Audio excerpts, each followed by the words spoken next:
Okay, we're doing question 1 of the My iMaths exercise, relative frequency. So it's called fair, unfair. It says this spinner is spun a large number of times. The results are in the table. So you can get a 1, 2, 3, 4, 5, 6, 7, or 8. Because the whole thing's symmetrical, you'd expect to get more or less the same number of 1s, 2s, 3s, 4s, 5s, 6s, 7s, or 8s. Although you would expect a little bit of random variation around that. So looking at the numbers in the table, we got 62 1s, 61 2s, 56 3s, and so on. So all of those numbers, they're kind of in the same region, give or take a bit of random variation. So to answer the question a little bit further down, is the spinner fair? I'm going to say yes. And then it's asking us to work out the relative frequency of 7. So the relative frequency of something is the number of times, the proportion of times that you observe it experimentally. So we observe 63 7s out of all of the times we spun the thing, which is 62 plus 61 plus 56 plus 60 plus 63 plus 56 plus 63 plus 59. So I'm going to go over to Desmos calculator, clear what I just had before there, and work out that proportion. So it's 63 out of 62 plus 61 plus 56 plus 60 plus 63 plus 56 plus 63 plus 59, and that comes out to be 0.13125. It wants that to 2 decimal places, so 0.13 is the relative frequency of 7. It's the proportion of times that we observed a 7 being spun, expressed as a decimal. Okay, the next one, this die, strictly speaking, is rolled a large number of times. The results are in the table. So you can get a 1, 2, 3, or a 4.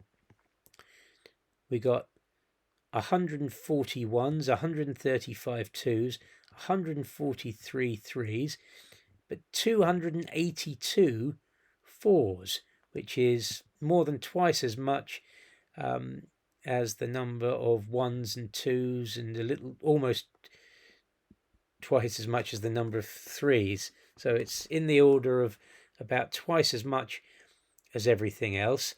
And that's not just out of a few throws, that's out of several hundred throws.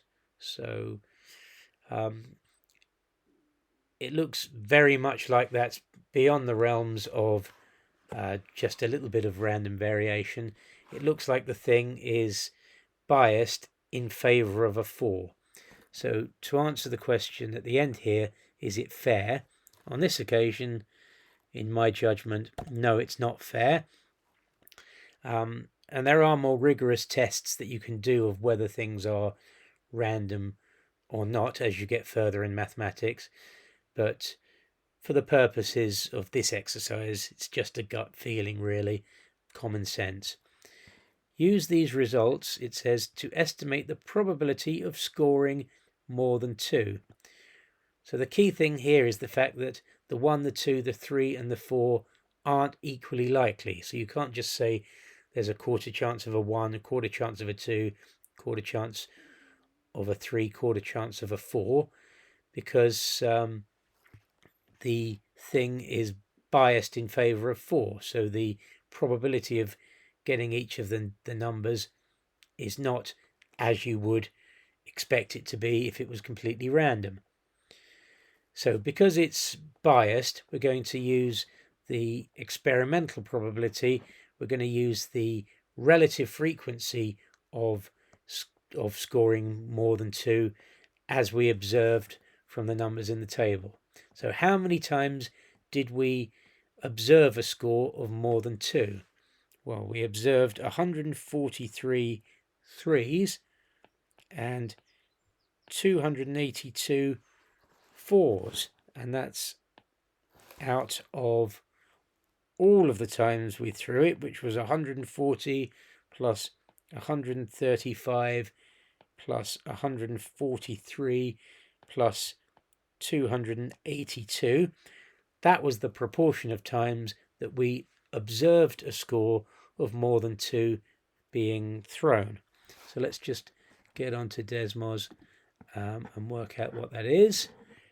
So I'm going to make a fraction here and do 143 plus 282 on the top, and 140 plus 135 plus 143 plus 282 on the bottom, and that comes out to be 0.61 to 2 decimal places. So expressed as a decimal, the proportion of times that we observed a score of more than 2 was 0.61. So that's what the estimate of the probability is, based on the relative frequency in the experimental results. Let's just mark that. And there it is.